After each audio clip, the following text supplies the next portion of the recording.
Hello everyone, welcome back to my channel learn with Rashmi. आज इस video में हम बात करेंगे chapter 3 private, public and global enterprises. जैसा आप सभी जानते हैं, इस चैनल पर अकाउंटेंसी, बिजनेस स्टडीज़ और इकोनॉमिक्स तीनों सब्जेक्ट्स की वीडियोस अपलोडेड हैं। आप वहां जाकर वीडियो चेक कर सकते हैं और एंजॉय कर सकते हैं। करंट सेशन की 2022-23 की वीडियो प्रोसेस में है, वो धीरे धीरे अपलोड हो रही हैं, तो आपसे रिक्वेस्ट है थोड़ा सा पेशेंस रखिए और वीडियो को देखिए, ठीक है। हमारे चैनल का मोटिव होता है वीडियो को, एक चैप्टर को बहुत इंटरेस्टिंग और फनी वे में एक्सप्लेन करना। आई होप ये मोटिव आप मेरा ज़रूर पूरा हुआ होगा और आप लोगों को चैप्टर्स बहुत अच्छे से समझ में आ रहे होंगे। तो चलिए चैप्टर शुरू करते हैं। Private, public and global enterprises. इसमें फर्स्ट टॉपिक है हमारा role of private sector versus public sector since independence. Independence के बाद से जो प्राइवेट सेक्टर का रोल था और पब्लिक सेक्टर का जो रोल है वो हमें देखना है कि क्या इनका रोल है, क्या चेंजेस आए इनके रोल में, किसका रोल, कौन मेजर रोल प्ले करता था, कौन किसका रोल मिनिमाइज था, ठीक है। उन सारी चीज़ों के बारे में हम बात करेंगे। तो देखिए, जब इंडिपेंडेंस हमें मिली थी तो उस टाइम हमारी कंट्री की कंडीशन बहुत ज़्यादा अच्छी नहीं थी, जीडीपी बहुत डाउन पर जा रही थी। तो ऐसे टाइम पर गवर्नमेंट ने ही सारी इंडस्ट्रीज़ को संभाला हुआ था। तो उस टाइम की अगर मैं बात करूँ तो पब्लिक सेक्टर का, गवर्नमेंट मतलब पब्लिक सेक्टर का डोमिनेंट रोल होता था। तो सारी चीज़ें पब्लिक सेक्टर ही संभालती थी। मेजर जो इंडस्ट्रीज़ हैं, मोस्टली इंडस्ट्रीज़ गवर्नमेंट के अंडर कंट्रोल में आती थी, तो गवर्नमेंट एक मेजर डोमिनेंट रोल प्ले करती थी। लेकिन जब देखा गया कि गवर्नमेंट के काम करने से या गवर्नमेंट के नेशनलाइज करने से भी हमारी इकोनॉमिक ग्रोथ नहीं हो पा रही है, हम आगे नहीं बढ़ पा रहे हैं, डेवलपमेंट नहीं हो पा रहा है, तो वहाँ ज़रूरत हुई कि सारा पैसा गवर्नमेंट ना लगाकर थोड़ा सा शेयर प्राइवेट सेक्टर को भी लगाने दें, कुछ ओनरशिप को ट्रांसफ़र किया जाए। क्योंकि हर जगह गवर्नमेंट पैसा लगाना गवर्नमेंट के लिए भी पॉसिबल नहीं था, क्योंकि गवर्नमेंट के पास उस टाइम इतना रेवेन्यू नहीं आता था। जैसे कि मैंने अभी बताया कि हमारी कंडीशन बहुत ज़्यादा अच्छी नहीं थी, इंडिया की जीडीपी डाउन पर चल रही थी और इतना भी नहीं था कि लोगों से बहुत ज़्यादा टैक्स गवर्नमेंट को मिल रहा हो, तो गवर्नमेंट के पास भी रेवेन्यू फंड बहुत ज़्यादा नहीं होते थे, ठीक है। तो हर इंडस्ट्री में गवर्नमेंट के लिए पॉसिबल नहीं था कि गवर्नमेंट पैसे लगाती रहे और उस इंडस्ट्री को कंटिन्यू रखे। तो यहाँ ज़रूरत हुई कि प्राइवेट सेक्टर को भी ये अपॉर्चुनिटी दी जाए, ये मौका दिया जाए कि वो भी आगे बढ़कर इनिशिएटिव ले, गवर्नमेंट की इंडस्ट्रीज़ को संभालें, ठीक है। तो यहाँ से ओनरशिप को धीरे धीरे ट्रांसफ़र किया गया, थोड़ा सा लिबरलाइज किया गया। बहुत सारी चीज़ें ऐसी होती थी जहाँ पर प्राइवेट सेक्टर को लाइसेंस पहले लेना पड़ता था, वहाँ कुछ चेंजेस किए गए, कुछ सुधार किए गए।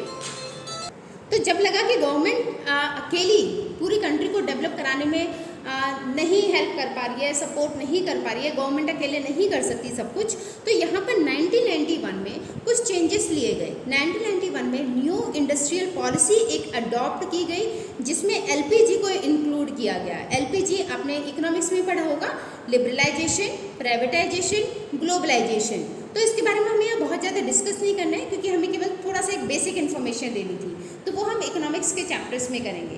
तो ये एलपीजी को इंक्लूड किया गया। ये फोर्थ पीरियड है ना। तो अभी तक जो डोमिनेंट रोल पब्लिक सेक्टर का होता था, उस डोमिनेंट रोल को रिस्ट्रिक्ट किया गया और प्राइवेट सेक्टर्स के लिए ऑफर्स खोले गए, ठीक है, उनके लिए अपॉर्चुनिटीज़ निकाली गई। बहुत सारी इंडस्ट्रीज़ को लाइसेंस फ्री किया गया, ठीक है, प्राइवेटाइजेशन को इंक्लूड किया गया। ग्लोबलाइजेशन, हम बाहर फॉरेन कंट्रीज़ को अट्रैक्ट करने की कोशिश की गई, फॉरेन कंट्रीज़ के लिए रास्ते खुले, उनके लिए जो पहले बाउंडेशंस थी वो हटाई गई, ठीक है। पहले क्या था, फॉरेन कंट्रीज़ के लिए एक लिमिट थी कि वो हमारी कंट्री में आके बहुत ज़्यादा ट्रेड नहीं कर सकते। जैसे आपने देखा होगा कि ईस्ट इंडिया कंपनी से ही वो शुरुआत हुई थी, है ना, जब हमारी कंट्री पे ब्रिटिश का कंट्रोल हो गया था। तो इसी डर से फॉरेन कंट्रीज़ को, फॉरेन इंडस्ट्रीज़ को यहाँ पर परमिशन नहीं दी जाती थी। बट ये ज़रूरत फील की गई, ये महसूस किया गया कि जब तक हम फॉरेन कंट्रीज़ को अट्रैक्ट नहीं करेंगे, हमारे पास फॉरेन इन्वेस्टमेंट नहीं आएगा, तो हम बाहर से सामान कैसे खरीदेंगे। तो मोटे तौर पर हम बोल सकते हैं कि 1991 में कुछ मेजर चेंजेस किए गए, जिससे पब्लिक सेक्टर का रोल कम करके प्राइवेट सेक्टर के रोल को बढ़ाया गया। अब बात कर लेते हैं types of public sector enterprises. इसके कितने टाइप्स होते हैं, तो इसके 3 टाइप्स हैं जिनके बारे में हम डिस्कस करेंगे। डिपार्टमेंटल अंडरटेकिंग्स, पब्लिक कॉरपोरेशन या statutory corporation, non government company. अब इन तीनों के बारे में डिटेल में हम डिस्कस करते हैं। अच्छा चलिए, डिपार्टमेंटल अंडरटेकिंग। डिपार्टमेंटल अंडरटेकिंग एक ओल्डेस्ट फॉर्म है पब्लिक सेक्टर एंटरप्राइजेस का। Operate under the overall control of one of the ministry of central और स्टेट गवर्नमेंट। इसे कंट्रोल कौन करता है? मिनिस्ट्री। ठीक है, किसी एक मिनिस्ट्री के अंडर कंट्रोल में होता है, या तो सेंट्रल मिनिस्टर होगा या फिर स्टेट गवर्नमेंट के अंडर कंट्रोल में होगा। ठीक है, तो इसे पूरे डिपार्टमेंटल को कौन कंट्रोल करता है? या तो कोई मिनिस्टर कंट्रोल करेगा या फिर सेंट्रल और स्टेट गवर्नमेंट। ठीक है, अब आपने देखा होगा जैसे हमारे रेल मिनिस्टर होते हैं, है ना, रेल मंत्री है, फाइनेंस मिनिस्टर है, ये सब क्या है? डिपार्टमेंट्स। तो ये गवर्नमेंट का एक डिपार्टमेंट होता है, गवर्नमेंट से अलग इसकी कोई आइडेंटिफिकेशन नहीं है, गवर्नमेंट का ही एक डिपार्टमेंट है ये। ठीक है, तो यहाँ पर मिनिस्टर्स होते हैं, इनके लिए मिनिस्टर्स के अंडर ये काम करते हैं। जैसे मैंने अभी एग्जांपल दिया आपको, रेल मंत्री हो गया, फाइनेंस मिनिस्टर हो गया, है ना, तो ये इन सब के अलग अलग डिपार्टमेंट के अलग अलग मिनिस्टर्स होते हैं जो पूरा ये कंट्रोल करेंगे और देखेंगे। ठीक, then no separate legal entity, जो मैंने भी बताया कि गवर्नमेंट का ही पार्ट है तो इसकी अपनी कोई सेपरेट आइडेंटिटी नहीं होती। देन फाइनेंस, इसमें जो फाइनेंस लगता है ना, जो पैसा लगेगा वो एनुअल बजट के थ्रू आता है। मतलब एनुअल बजट में गवर्नमेंट डिक्लेयर करती है कि किस डिपार्टमेंट में कितना पैसा वो लगा रहे हैं। ठीक है, और जो रेवेन्यू आती है, यहाँ से जो रेवेन्यू जनरेट होगी वो भी गवर्नमेंट के ट्रेजर, गवर्नमेंट के खजाने में, गवर्नमेंट के पास जाती है वो सारी इनकम। तो पैसा लगाएगी भी गवर्नमेंट, और जो रेवेन्यू आएगी, जो पैसा यहाँ से अर्न होगा वो भी गवर्नमेंट के पास ही जाएगा। यहाँ का जो स्टाफ होता है, ये जो मेंबर्स होते हैं, एम्प्लॉयज़ होते हैं, वो सब रिक्रूट किए जाते हैं as per the civil servant rule.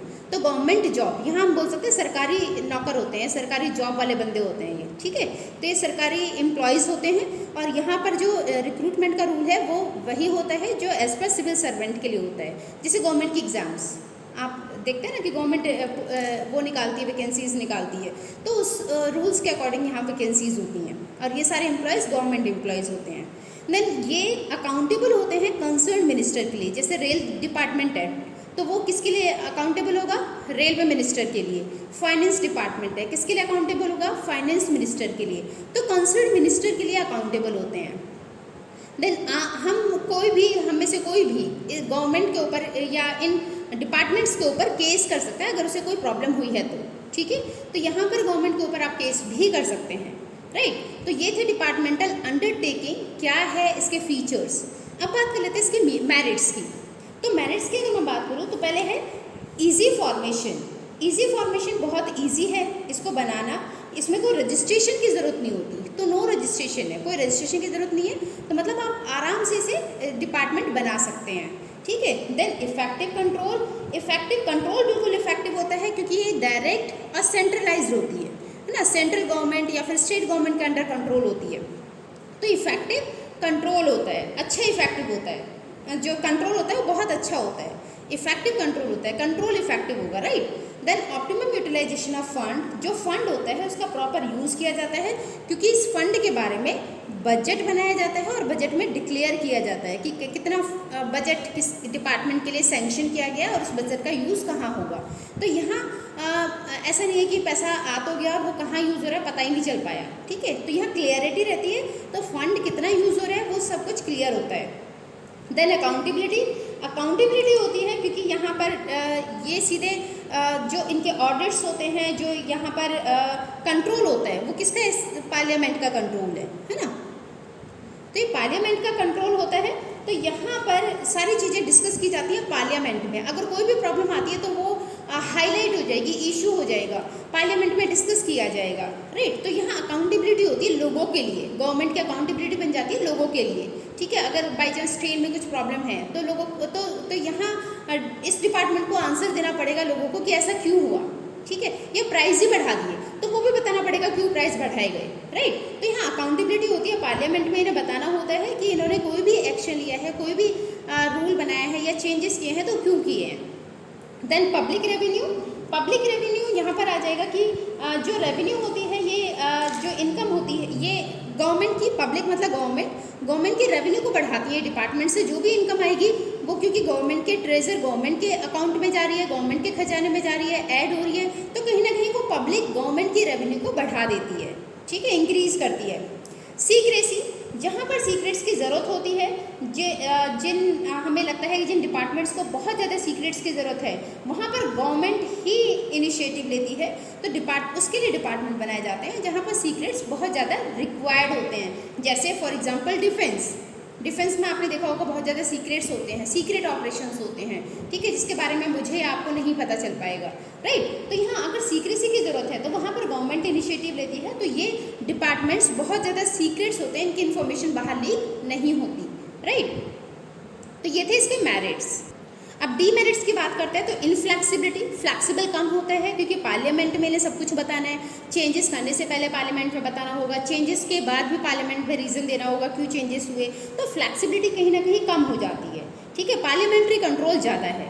Lack of motivation, यहाँ पर देखिए कोई इंसेंटिव नहीं होता अगर आप प्रॉफिट ज़्यादा अर्न कर रहे हैं तो, ठीक है, क्योंकि जो भी पैसा आ रहा है वो कहाँ आ रहा है, गवर्नमेंट के पास आ रहा है। खर्च कौन कर रहा है, गवर्नमेंट। ये अपनी मर्जी से खर्च भी नहीं कर सकते, ठीक है, क्योंकि इन्हें बताना पड़ेगा कहाँ खर्च करना है। तो यहाँ पर मोटिवेशन स्किल्स ना कम हो जाती है, मोटिवेशन लेवल कम हो जाता है एम्प्लॉयज़ का, तो उन्हें लगता है कि जब पैसा ना हमारे पास आ रहा है, ना हम अपनी मर्जी से खर्च कर सकते हैं, तो मोटिवेशन लेवल उनका डाउन हो जाता है, वो बहुत ज़्यादा एफिशिएंसी के साथ काम नहीं करते, ठीक है।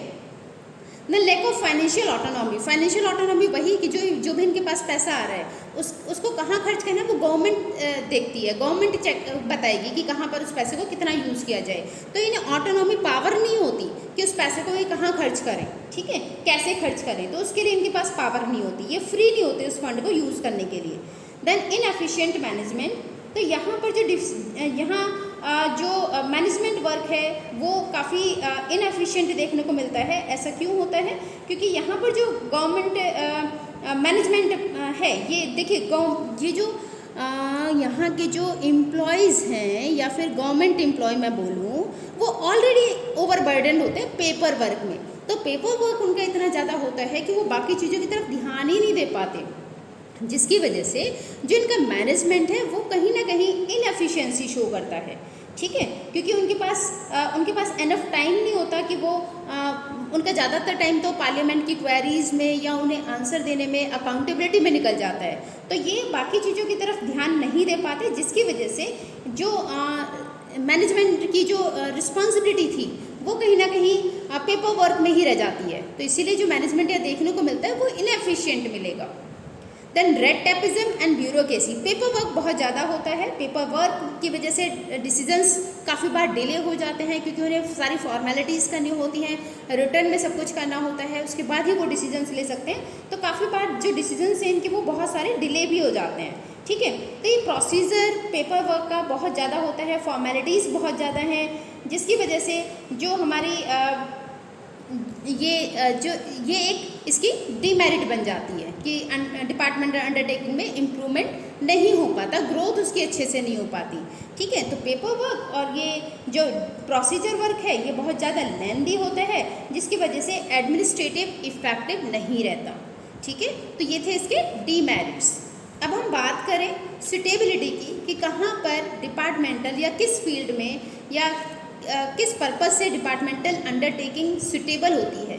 तो देखिए जहाँ पर सीक्रेसी की ज़्यादा ज़रूरत हो वहाँ गवर्नमेंट डिपार्टमेंट्स बनाती है, जहाँ गवर्नमेंट का कंट्रोल ज़रूरी है वहाँ गवर्नमेंट अपने डिपार्टमेंट्स बनाती है, डिपार्टमेंटल अंडरटेकिंग क्रिएट करती है। जहाँ बहुत सारा ह्यूज इन्वेस्टमेंट लगता हो, पैसा बहुत ज़्यादा खर्च हो, वहाँ गवर्नमेंट डिपार्टमेंट्स बनाती है। और जहाँ पर रेवेन्यू का एक सोर्स गवर्नमेंट को मिल जाए, एक रेवेन्यू का सोर्स अगर जनरेट हो रहा है तो भी गवर्नमेंट डिपार्टमेंट्स बनाती है। तो डिपार्टमेंटल अंडरटेकिंग कहाँ सूटेबल है, जहाँ सीक्रेसी की ज़्यादा ज़रूरत है, जहाँ पैसा ज़्यादा लगता है, जहाँ गवर्नमेंट का कंट्रोल ज़रूरी है, और गवर्नमेंट अपना रेवेन्यू बढ़ाने के लिए भी डिपार्टमेंटल अंडरटेकिंग्स क्रिएट करती है, ठीक है। तो ये था हमारा डिपार्टमेंटल अंडरटेकिंग। अब बात करते हैं पब्लिक कॉर्पोरेशन या स्टेचुरी कॉर्पोरेशन। तो पब्लिक कॉर्पोरेशन देखिए इसके बारे में पढ़ लेते हैं। Created by an act of parliament और सेंट्रल और स्टेट लेजिस्लेचर, ये या तो पार्लियामेंट में एक एक्ट पास करके इसे शुरू किया जाता है या फिर सेंट्रल और स्टेट गवर्नमेंट की परमिशन से स्टेचुरी कॉर्पोरेशन शुरू किए जाते हैं, ठीक है। तो इसके लिए एक एक्ट पास किया जाता है, जिसके बाद ही इन कॉर्पोरेशंस को फॉर्म किया जाता है, बनाया जाता है। पावर्स या ऑब्जेक्टिव और लिमिटेशंस की अगर मैं बात करूँ तो इसके एम्प्लॉयज़ को क्या पावर्स मिलेंगी, उनके क्या कि क्यों ये बनाया गया है, इसका ऑब्जेक्टिव क्या है, लिमिटेशंस क्या है, ये सारी वेल डिफाइंड होती है इस एक्ट में। तो एक्ट में वो जो भी पावर्स होंगी, जो भी ऑब्जेक्टिव्स होंगी, केवल उन्हीं ऑब्जेक्टिव्स को पूरा करने के लिए काम किया जाएगा या वही पावर्स उन्हें मिलेंगी, राइट। अच्छा, पब्लिक कॉर्पोरेशंस या स्टेटरी कॉर्पोरेशन किसके अंडर काम करते हैं? ये सेंट्रल या स्टेट गवर्नमेंट के अंडर काम करेंगे, ठीक है, सेंट्रल गवर्नमेंट या स्टेट गवर्नमेंट के अंडर काम करते हैं। अच्छा, इसमें डिफरेंस क्या है? देखिए, डिपार्टमेंटल अंडरटेकिंग की अपनी अलग कोई आइडेंटिफिकेशन नहीं होती, अपनी आइडेंटिटी नहीं होती, वो गवर्नमेंट का ही पार्ट माने जाते हैं। लेकिन पब्लिक कॉर्पोरेशंस, इनकी अपनी सेपरेट लीगल एंटिटी होती है, इनकी अपनी अलग पहचान होती है, ये अपने नाम पर ट्रांजेक्शन्स कर सकते हैं, ठीक है। देन इनके अपने रूल्स होते हैं रिक्रूटमेंट के लिए या रेम्यूनरेशन, किसको कितनी सैलरी देनी है, किसको कैसे रिक्रूटमेंट करना है, सिलेक्शन कैसे करना है, इनके अपने रूल्स होते हैं। तो यहाँ हम ये नहीं बोल सकते कि ये जो एम्प्लॉयज़ है वो गवर्नमेंट एम्प्लॉय है, राइट। पब्लिक कॉर्पोरेशन या स्टेटरी कॉर्पोरेशन को मैनेज कौन करता है? Board of directors. ये बोर्ड ऑफ डायरेक्टर गवर्नमेंट ही सिलेक्ट करती है, गवर्नमेंट ही नॉमिनेट करती है। तो यही बोर्ड ऑफ डायरेक्टर को पब्लिक कॉर्पोरेशंस को या स्टेटरी कॉर्पोरेशन को मैनेज करने का काम करते हैं। देखभाल कौन करता है, कौन संभालता है सारा काम? Board of directors. देन ये अकाउंटेबल होते हैं, ये भी पार्लियामेंट में, जैसे डिपार्टमेंटल अंडरटेकिंग अकाउंटेबल थी पार्लियामेंट में, ऐसे ही पब्लिक कॉर्पोरेशन या स्टेटरी कॉर्पोरेशन भी अकाउंटेबल होते हैं पार्लियामेंट में, ठीक है। पार्लियामेंट के लिए अकाउंटेबल होंगे या स्टेट लेजिस्लेचर, राज्यसभा, है ना, इनके लिए अकाउंटेबल होते हैं। इन्हें अपनी एनुअल रिपोर्ट सबमिट करनी होती है, जबकि एनुअल रिपोर्ट से रिगार्डिंग ऐसा कोई भी रूल डिपार्टमेंटल अंडरटेकिंग के लिए नहीं था कि उन्हें अपनी रिपोर्ट बनानी है और वो शो करनी है। हाँ, जो चेंजेस ले रहे थे वो भी बताते हैं, लेकिन यहाँ पर क्या है, यहाँ इन्हें पूरी रिपोर्ट बनानी होगी, एनुअल रिपोर्ट, अपने फंक्शनिंग पर, अपने वर्किंग्स पर, क्या काम इन्होंने किया, किस तरीके से किया, क्या क्या डिसीजंस लिए गए, क्या क्या रूल्स बनाए गए। तो जो भी यहाँ पर काम होगा उस सब की एक एनुअल रिपोर्ट बनाई जाती है और उस रिपोर्ट को पार्लियामेंट में सबमिट करना होता है, ठीक है।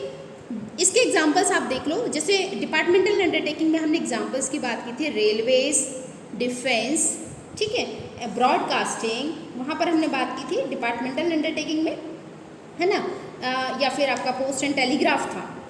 यहाँ के पब्लिक कॉरपोरेशन या स्टेटरी कॉरपोरेशन के मैं अगर एग्जाम्पल्स की बात करूँ तो ये एग्जाम्पल्स हैं Indian airlines, SBI state bank of India, LIC life insurance corporation of India या फूड कॉरपोरेशन ऑफ इंडिया, ठीक है, FCI। ये सारे एग्जाम्पल्स किसके हैं? पब्लिक कॉरपोरेशन के या स्टेटरी कॉरपोरेशन, ठीक है, इसके एग्जाम्पल्स हैं।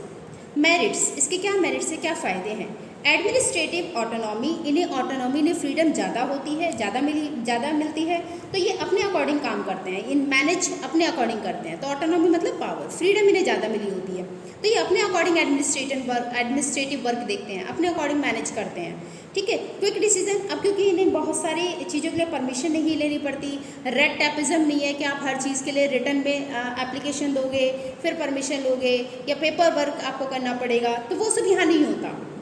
इसीलिए यहाँ जो डिसीजंस लिए जाते हैं वो बहुत क्विकली लिए जाते हैं।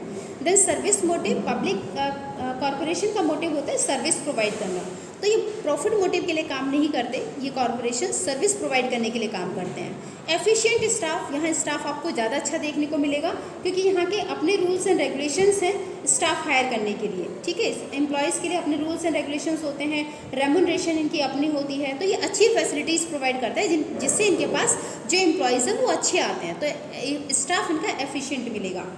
प्रोफेशनल मैनेजमेंट, यहाँ पर जो ये क्योंकि इनके पास फंड अपने आप अरेंज करते हैं, ये फंड की जो रिक्वायरमेंट होती है, फंड अरेंज करना इनका अपना काम होता है, उसे यूज़ करना भी इनके हाथ में होता है ना। तो यहाँ पर ये लोग पैसा खर्च करते हैं मैनेजमेंट के ऊपर, ठीक है। तो यहाँ पर बोर्ड ऑफ डायरेक्टर्स जो होते हैं वो एक्सपर्ट लोग होते हैं और ये एक्सपर्ट मोस्टली बिलोंग करते हैं आपके लेबर ग्रुप से, ठीक है, या फिर कंज्यूमर ग्रुप से।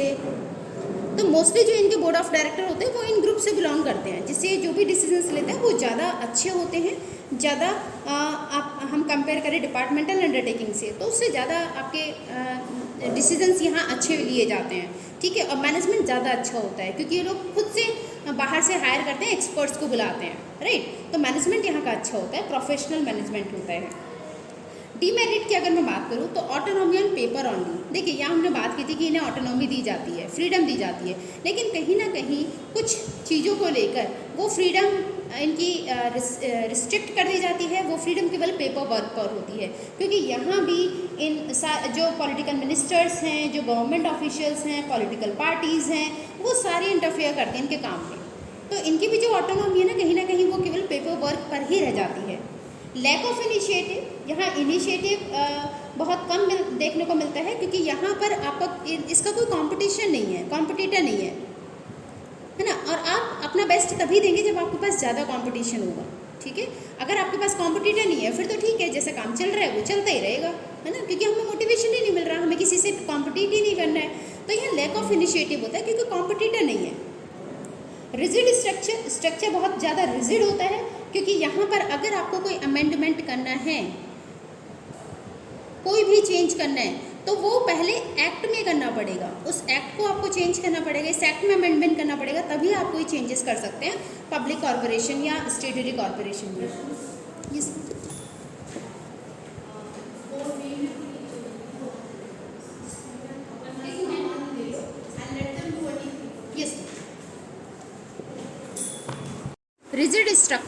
रिजिड स्ट्रक्चर का मतलब होता है कि यहाँ पर जो चेंजेस करना बहुत ज़्यादा मुश्किल होता है। अगर आपको कोई चेंज करना है इसमें, तो इसमें अमेंडमेंट पहले सबसे पहले एक्ट में करना पड़ेगा। जब एक्ट में चेंजेस होंगे तभी जाके कुछ चेंज हो सकता है, ठीक है। तो स्टेटरी कॉरपोरेशन में चेंजेस करना बहुत मुश्किल होता है, इसका जो स्ट्रक्चर है वो बिल्कुल रिजिड होता है।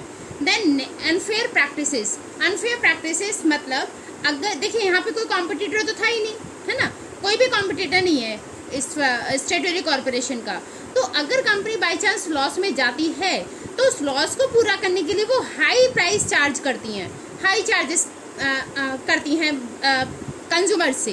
तो यहाँ प्राइस बढ़ा देती हैं वो, ताकि उनका जो रिस्क है वो कवर हो सके, राइट। तो इसे बोलते हैं अनफेयर प्रैक्टिस। तो ये अनफेयर मीन्स को यूज़ करती हैं अपने लॉस को कवर करने के लिए। देन सुटेबिलिटी, अगर हम बात करें कि किस टाइप की ऑर्गेनाइजेशन या फिर कहाँ पर स्टेटरी कॉरपोरेशन सुटेबल रहती है, तो जहाँ पर स्पेशल पावर की ज़रूरत हो वहाँ पर स्टेटरी कॉरपोरेशन बनाई जा सकती है। ये जहाँ पर रेगुलर गवर्नमेंट की रेगुलर अंडरटेकिंग या रेगुलर हम बोल सकते हैं ग्रांट गवर्नमेंट देती हो, या एक मोनोपोली पावर को आपको कम मोनोपोली पावर चाहिए, वहाँ पर स्टेटरी कॉरपोरेशन गवर्नमेंट क्रिएट कर सकती है, फॉर्म कर सकती है। अब बात कर लेते हैं गवर्नमेंट कंपनी की।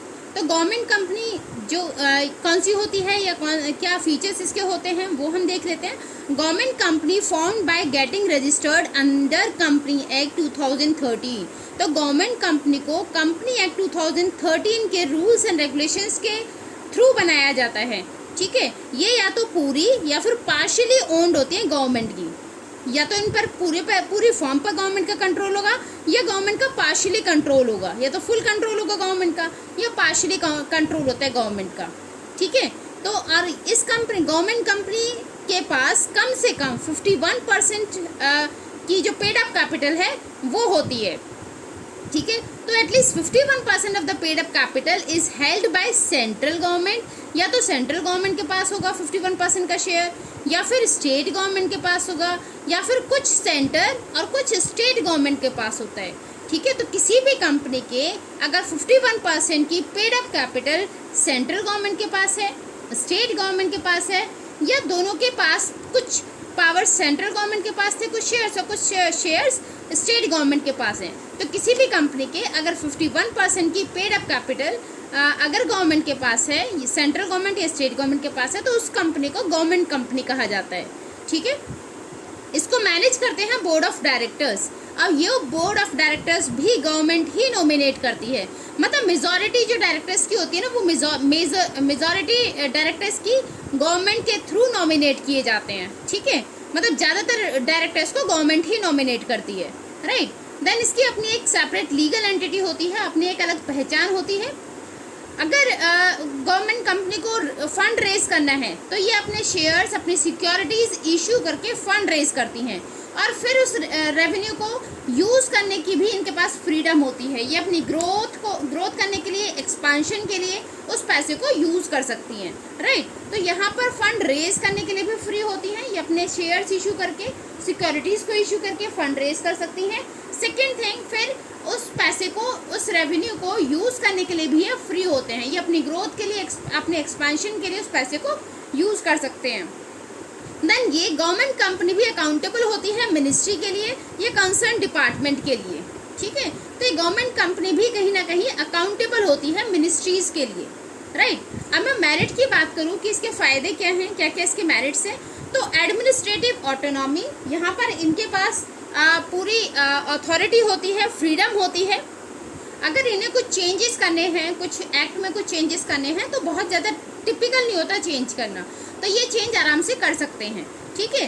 देन ग्रेटर फ्लैक्सिबिलिटी इनके पास ज़्यादा होती है, क्योंकि फ्रीडम होती है इन्हें अपने ऑपरेशंस को, अपने काम करने के लिए इन्हें फ्रीडम दी होती है, ठीक है। जिससे जो डिसीजंस में बहुत जल्दी क्विकली ये ले लेते हैं। तो यहाँ इन्हें फ्लैक्सिबिलिटी होती है क्योंकि इन्हें फ्रीडम दी जाती है इनका काम करने के लिए, तो ये अपना काम करने के लिए ये पूरे फ्री होते हैं। एफिशिएंट स्टाफ हम बोल सकते हैं कि गवर्नमेंट कंपनी के जो अपने रूल्स एंड रेगुलेशंस हैं रिगार्डिंग द रिक्रूटमेंट, मतलब रिक्रूटमेंट से रिलेटेड, रेमुनरेशन से रिलेटेड, गवर्नमेंट कंपनी के अपने रूल्स एंड रेगुलेशंस होते हैं। तो ये अपने रूल्स एंड रेगुलेशंस के अकॉर्डिंग लोगों को हायर करते हैं, लोगों को अपॉइंट करते हैं, जिससे इन्हें एफिशिएंट स्टाफ मिलता है, अच्छा स्टाफ मिलता है इन्हें, राइट। द नेक्स्ट आ गया कोलैबोरेशन। यहाँ पर गवर्नमेंट कंपनी अकोमोडेट करती है मैनेजरियल स्किल्स को, टेक्निकल स्किल्स को, कि कैसे उन्हें काम करना है, एक्सपर्टीज़ उनके पास होते हैं, ठीक है। ये दूसरी कंपनियों के साथ कोलैबोरेट करके काम कर रही है। जैसे आपने देखा ना 51% शेयर किसके थे, सेंट्रल गवर्नमेंट के, स्टेट गवर्नमेंट के, लेकिन बाकी 49% किसके हैं, प्राइवेट कंपनी के। तो ये गवर्नमेंट प्राइवेट कंपनी के साथ मिलकर उनके साथ कोलैबोरेट करके काम करती है, जिससे इनकी जो इनके पास टेक्नोलॉजी होगी वो अपडेटेड होगी, है ना। इनके पास जो मैनेजरियल स्किल्स है वो ज़्यादा अच्छी होगी, क्योंकि प्राइवेट सेक्टर का इनको सपोर्ट मिल रहा है, राइट। तो प्राइवेट सेक्टर के साथ मिलकर काम करती हैं, कोलैबोरेशन से ये काम करती हैं। फिर से एक बार देख लो, एडमिनिस्ट्रेटिव ऑटोनॉमी, इन्हें फ्रीडम होती है अपने एडमिनिस्ट्रेटर काम करने के लिए, मतलब अपना ऑपरेशन जो भी ये इनका फंक्शनिंग होती है उसमें इन्हें फ्रीडम मिली होती है, ठीक है। तो यहाँ पर इनके पास पावर होती है अपने ऑटोनॉमी यूज़ करने की। देन फ्लैक्सिबिलिटी होती है क्योंकि इनके अपने रूल्स एंड रेगुलेशंस होते हैं, राइट। तो यहाँ फ्लैक्सिबिलिटी होती है, ये अपने अकॉर्डिंग काम करते हैं, फाइनेंस अपने खुद मैनेज कर रहे हैं, खुद से यूज़ कर रहे हैं, तो वहाँ इन्हें फ्लैक्सिबिलिटी दी होती है। एफिशिएंट स्टाफ, अब क्योंकि इनके खुद के रूल्स है तो अपने अकॉर्डिंग ये स्टाफ को अपॉइंट करती हैं, जिससे इनके पास स्टाफ भी एफिशिएंट होता है। कोलैबोरेशन से काम करती है प्राइवेट कंपनी, ये गवर्नमेंट कंपनी प्राइवेट कंपनी के साथ मिलकर काम करती है, जिससे इनके पास टेक्नोलॉजी अपडेटेड होती है और इनके पास स्किल्स, मैनेजरियल स्किल्स या टेक्निकल स्किल्स ज़्यादा अच्छी होती है, राइट।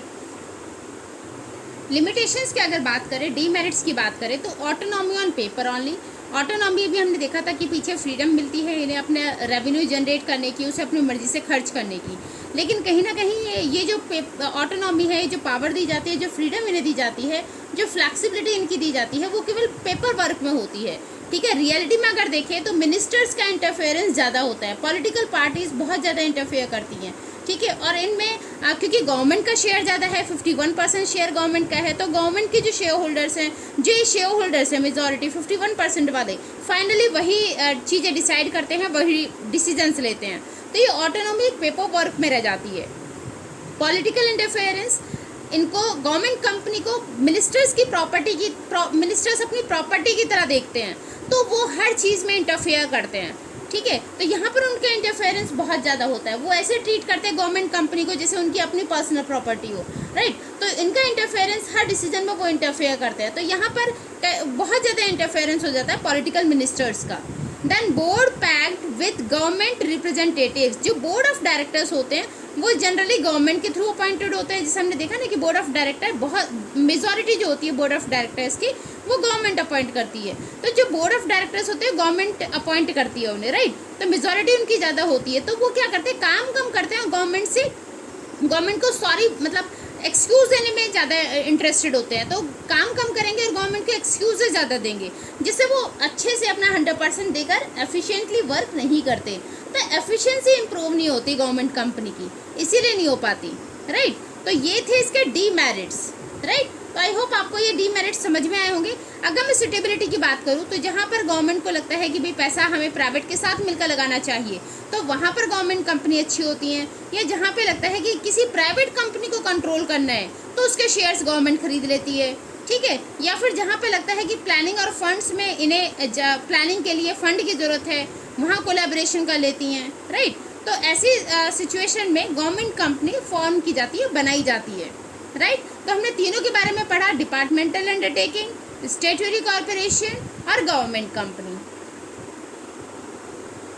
ग्लोबल एंटरप्राइजेस मतलब एमएनसी, मल्टीनेशनल कॉर्पोरेशंस। ये जनरली ऐसी इंडस्ट्रीज होती हैं, ऐसी एंटरप्राइजेस होती हैं जिनकी एक कंट्री से ज़्यादा कंट्रीज़ में ब्रांचेस होती हैं, ठीक है। तो a company obtaining in more than one country, एक कंट्री से ज़्यादा कंट्री में अगर वो बिजनेस कर रही है तो उसे हम बोलते हैं global enterprises. For example Coca Cola है, hyundai है, सैमसंग है, ये कंपनियां हैं जो एमएनसी हैं, ठीक है, जिनकी बहुत सारी कंट्रियों में ब्रांचेस हैं। तो जो कंट्री एक कंट्री से ज़्यादा, जो इंडस्ट्री एक कंट्री से ज़्यादा देशों के साथ व्यापार करती है, ट्रेड करती है, उसे हम बोलते हैं ग्लोबल एंटरप्राइज। फीचर्स देख लेते हैं।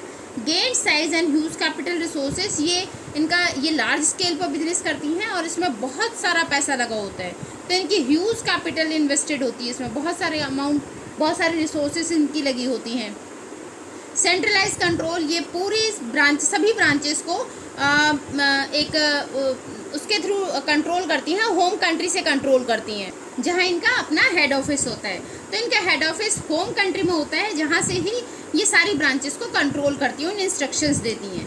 Then expansion of market territory, MNCs के पास एडवांस टेक्नोलॉजी होती है, बहुत सारी रिसोर्सेज होती हैं, एक्सीलेंट मार्केट, इनकी मार्केट स्किल्स होती हैं, जिसकी वजह से ये मार्केट के एक बड़े पार्ट को कैप्चर कर लेती है। तो अब इनका मार्केट बहुत ज़्यादा बड़ा होता है, राइट। देन प्रोडक्ट इनोवेशन, नए नए प्रोडक्ट की ये इनोवेट करती रहती हैं, क्योंकि एमएनसी पे अभी हमने बात की कि टेक्नोलॉजी एडवांस होती है, इनकी नई नई टेक्नोलॉजी के थ्रू प्रोडक्शन करती हैं, तो ये इनोवेट करती रहती है, नए नए प्रोडक्ट ऐसे बनाती रहती है, इससे प्रोडक्शन बढ़े। ये बेसिकली काम करती हैं कैपिटल इंटेंसिव टेक्निक से, मशीनों पर, ठीक है। तो इनोवेट करती रहती है कि ऐसी कौन कौन सी मशीनें ये लेकर आए जिससे प्रोडक्शन और ज़्यादा स्पीड से बढ़े, राइट। देन ओलिगोपॉलिस्टिक पावर होता है पावर इन फ्यू हैंड, ठीक है। तो कभी कभी ऐसा होता है कि जो कुछ कंपनियां ना, उनके पास सारी पावर आ जाती है, वो डोमिनेंट मार्केट में पूरा मार्केट को कैप्चर करके रखती हैं, ठीक है। तो मार्केट में सबसे बड़ा रोल प्ले करती हैं, फ्री है, तो इनके पास पावर्स भी बहुत ज़्यादा आ जाती हैं। अब उसको वो मिसयूज़ भी कर सकती हैं, ठीक है। तो इनके पास पावर बहुत ज़्यादा आती है, जैसे हमने अभी बात की, एग्जाम्पल्स हमने लिए, ये कोको कोला है, hyundai है, सैमसंग है, तो ये इनके पास बहुत ज़्यादा पावर्स आ जाती है। जैसे ये दूसरी कंपनियों का फिर टेक ओवर भी कर लेती हैं और ज़्यादा पावर एक्वायर करने के लिए। For example Hindustan liver limited, इसने टाटा ऑयल मिल्स को एक्वायर किया था, राइट। तो इस तरीके से इनके पास पावर बहुत ज़्यादा आ जाती है। एडवांस टेक्नोलॉजी, जैसे अभी हमने पीछे बात की थी, वही है कि टेक्नोलॉजी पर ये खर्च करते हैं, टेक्नोलॉजी को अपडेट करते रहते हैं, और नई नई क्योंकि कैपिटल इंटेंसिव मार्केटिंग होती है, कैपिटल मतलब मशीनों पे काम किया जाता है, मशीनों से प्रोडक्शन कराया जाता है, तो नए नए इनोवेटिव आइडियाज़ के थ्रू अपनी टेक्नोलॉजी को ये अपडेट करते रहते हैं, लेटेस्ट टेक्नोलॉजी को यूज़ करते हैं, ताकि पूरे वर्ल्ड क्लास प्रोडक्ट ये प्रोवाइड कर सके, पूरे ग्लोबल रीच तक अपने प्रोडक्ट को डिस्ट्रीब्यूट कर सकें, राइट। देन मार्केटिंग स्ट्रेटेजी, यहाँ पर अग्रेसिव सेल को यूज़ किया जाता है, जिससे इनकी जो सेल है, जो इनका प्रोडक्ट है, वो शॉर्ट टाइम पीरियड में उसकी सेल हो जाए, ठीक है। तो एग्रेसिव एडवर्टीजमेंट का यूज़ किया जाता है सेल करने के लिए। देन फॉरेन कोलैबोरेशंस, मोस्टली कंपनियां फॉरेन कंट्रीज़ के थ्रू या फॉरेन कंपनीज़ के थ्रू एग्रीमेंट के साथ काम करती हैं, जिससे इनका प्रोडक्शन बढ़ जाता है, प्रोडक्शन गुड्स एंड सर्विसेज का प्रोडक्शन बढ़ जाता है, या कभी कभी इन्हें एक ब्रांड नेम मिल जाता है, राइट। तो कोलैबोरेशन के साथ भी काम करती हैं। तो ये था हमारा ग्लोबल एंटरप्राइज एमएनसी, राइट। अब हम बात कर लेते हैं last topic, private public partnership. देखिए प्राइवेट पब्लिक पार्टनरशिप क्या है, जहाँ पर प्राइवेट और पब्लिक कंपनी और प्राइवेट कंपनी दोनों मिलकर, दोनों पार्टनरशिप में काम करती हैं। उसे हम बोलते हैं PPP, public private partnership. Public क्या हो गया, गवर्नमेंट, प्राइवेट इंडिविजुअल, और पार्टनरशिप। जब ये दोनों मिलकर काम करते हैं तो ऐसी इंडस्ट्रीज को बोला जाता है प्राइवेट पब्लिक या पब्लिक प्राइवेट पार्टनरशिप। ठीक है। अ गवर्नमेंट सर्विस, या तो वो गवर्नमेंट सर्विस होगी, और प्राइवेट बिजनेस या प्राइवेट बिजनेस होगा। Private venture which is funded and operated through a partnership, जिसमें फंड पैसा लगाया जाता है या ऑपरेशन जो उसका काम है वो एक पार्टनरशिप के थ्रू होगा। ठीक है, through a partnership of government and one और मोर प्राइवेट सेक्टर कंपनी। या तो गवर्नमेंट के साथ कोई एक प्राइवेट कंपनी मिलकर काम करेगी, ठीक है, या ऐसा हो सकता है एक से ज़्यादा हो, 2 प्राइवेट कंपनियां हैं, 3 प्राइवेट कंपनियां हैं। ठीक है, तो उसे हम बोलते हैं पब्लिक प्राइवेट पार्टनरशिप, जहां गवर्नमेंट कंपनी के साथ प्राइवेट कंपनियां मिलकर काम करती हैं। ठीक है, जहां पे फंड मिलकर लगाया जाता है, गवर्नमेंट लगाती है फंड, ऑपरेशन भी दोनों मिलकर काम करते हैं। ठीक है, तो फंडेड किया जाता है दोनों को मिलकर, और दोनों मिलकर ही पैसा लगाती हैं, राइट। तो दोनों पार्टनरशिप में काम करती है, एक एग्रीमेंट होता है जिसके थ्रू ये काम करती है। उसमें रेशियो इनका फिक्स होता है कि कौन कितने रेशियो के अकॉर्डिंग प्रॉफिट को डिस्ट्रीब्यूट करेगा। इसे P⁻3 PPP या P3 भी बोलते हैं। ठीक है, ये इसके अलग अलग नाम हैं जिससे इसको जाना जाता है या बुलाया जाता है। नेक्स्ट, फीचर्स की अगर बात करें तो पीपीपी के फीचर्स क्या हैं? Contract between public and private sector. यहाँ जैसे हमने भी बात की, पब्लिक और प्राइवेट सेक्टर के बीच में एक रिटन कॉन्ट्रैक्ट होता है जिसमें पूरा टर्म्स एंड कंडीशंस लिखी होती हैं कि किस टर्म्स एंड कंडीशंस पर दोनों मिलकर काम कर रहे हैं, राइट। तो यहाँ पर पब्लिक और प्राइवेट सेक्टर दोनों मिलकर काम करते हैं, फाइनेंशियल, टेक्निकल या ऑपरेशनल रिस्क को बियर करते हैं। फाइनेंशियल रिस्क को भी बियर करते हैं, टेक्निकल रिस्क को भी बियर करते हैं, ये टेक्निकल अपग्रेडेशन के लिए काम करते हैं, या फिर ऑपरेशनल रिस्क है तो उसको बियर करेंगे, राइट।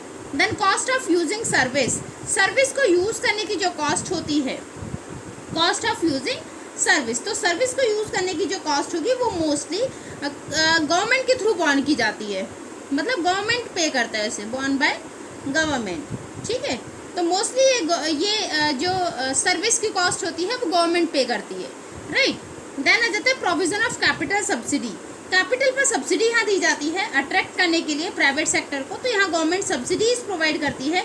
ठीक है, वन टाइम ग्रांट भी दी जाती है कभी कभी, ताकि प्राइवेट सेक्टर्स इनके साथ मिलकर काम करें, राइट, क्लियर। देन या फिर कुछ टर्म्स एंड कंडीशंस ऐसी बताई जाती हैं प्राइवेट सेक्टर को कि भाई आपको गारंटीड इनकम मिलेगी। अब अगर लॉस हो जाता है बाई चांस, गारंटीड इनकम का मतलब क्या है कि प्राइवेट सेक्टर को आपको पैसे देने ही देने हैं। अगर लॉस हुआ तो उस लॉस को कौन बियर करेगा? गवर्नमेंट सेक्टर बियर करेगी, पब्लिक कंपनी बियर करेगी, जिससे प्राइवेट कंपनी इनके साथ काम करने के लिए रेडी हो जाती हैं, अट्रैक्ट हो जाती हैं। Pertaining to high priority projects and public welfare. ठीक है, तो यहाँ पर पब्लिक प्राइवेट पार्टनरशिप वहाँ सुटेबल होती है जहाँ पर हमारे प्रोजेक्ट्स हाई प्रायोरिटी वाले प्रोजेक्ट्स होते हैं। जैसे फॉर एग्जांपल इंफ्रास्ट्रक्चर, हमें अपनी कंट्री का इंफ्रास्ट्रक्चर सही करना है, तो ऐसे प्रोजेक्ट्स के लिए पीपीपी बेटर रहती है, राइट। या फिर आपका जैसे हम वेलफेयर की बात करें, मेट्रो स्टेशंस हैं, दिल्ली मेट्रो है, ऐसे प्रोजेक्ट्स में पीपीपी ज़्यादा सुटेबल होती है क्योंकि वहाँ फंड जो लगेगा वो गवर्नमेंट का और प्राइवेट दोनों मिलकर फंडिंग करती हैं, राइट। तो बर्डन कम हो जाता है गवर्नमेंट का, और दोनों मिलकर जो हमारा मैनेजमेंट है वो ज़्यादा एफिशिएंट होता है, राइट। फंड आराम से अवेलेबल हो जाता है। तो जो हाई प्रायोरिटी वाले प्रोजेक्ट्स होते हैं वहाँ पीपीपी ज़्यादा सुटेबल होती है, या अगर पब्लिक वेलफेयर के लिए काम करना है तो उनके लिए भी पब्लिक प्राइवेट पार्टनरशिप या फिर पीपीपी ज़्यादा अच्छी, ज़्यादा सुटेबल मानी जाती है। शेयरिंग ऑफ रेवेन्यू, यहाँ जो भी रेवेन्यू होता है वो एक एग्रीड रेशियो में, जैसे मैंने आपको बताया कि एग्रीमेंट होता है, तो एक एग्रीड रेशियो में वो शेयर की जाती है। जो भी इनकम जनरेट होगी वो प्राइवेट सेक्टर और पब्लिक सेक्टर दोनों मिलकर डिस्ट्रीब्यूट करते हैं, ठीक है। देन प्रॉब्लम विद पीपीपी, अब इसमें प्राइवेट पब्लिक पार्टनरशिप में प्रॉब्लम कहाँ आती है? देखिए, प्रॉब्लम तब आती है जब कभी कभी ना, जैसे हमने यहाँ देखा कि सब्सिडी दे रहे हैं या प्राइवेट सेक्टर को अट्रैक्ट कर रही है गवर्नमेंट ग्रांट्स देकर, सब्सिडीज़ देकर, तो यहाँ कभी कभी प्रॉब्लम ऐसी आ जाती है कि अगर लॉस हो जाता है तो वो लॉस सारा गवर्नमेंट को बियर करना पड़ता है।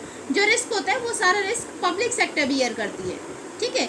और कभी कभी ऐसा होता है जो रेट ऑफ रिटर्न है ना, रेट ऑफ रिटर्न ये प्राइवेट कंपनी बॉन्डेड रेट से ज़्यादा लेती हैं। बॉन्डेड रेट क्या हो गया, जो आपका एग्रीमेंट हुआ था उस एग्रीमेंट से ज़्यादा रेट का ये रिटर्न प्राइवेट कंपनी रख लेती है, ठीक है। तो मतलब प्रॉफिट ज़्यादा प्राइवेट कंपनियां रख लेती हैं। तो अब जो बचा हुआ होता है वो गवर्नमेंट के पास जाता है, या फिर कभी कभी ऐसा होता है जो रिस्क होता है, इनकम का रिस्क है, मतलब वही जो सब फॉर एग्जांपल 10 करोड़ का प्रॉफिट हुआ, ठीक है, तो इसमें से रेशियो था इनका 50-50 का, 50% का बराबर बराबर बांटना था। लेकिन ये प्राइवेट कंपनी ने इसमें से 7 करोड़ रख लिए। अब बच्चे पब्लिक के पास, गवर्नमेंट के पास कितने गए, 3 करोड़, ठीक है। तो यहाँ पर ये इस गवर्नमेंट कंपनी को ना रिस्क बियर करना पड़ता है।